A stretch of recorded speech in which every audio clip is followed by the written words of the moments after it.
So I didn't go inside. The hard hat was too much for me. It makes it really, really hot. But it's really beautiful. I asked my fiance if he'd be willing to get me something, like a video, that is, from the inside. So hopefully he was able to do that.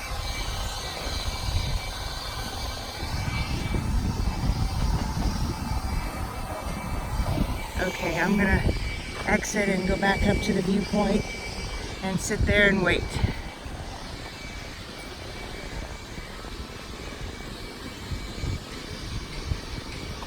Looks like they got a little thing over here though I'm gonna look at before I go. I don't know if that's cool there or what it is.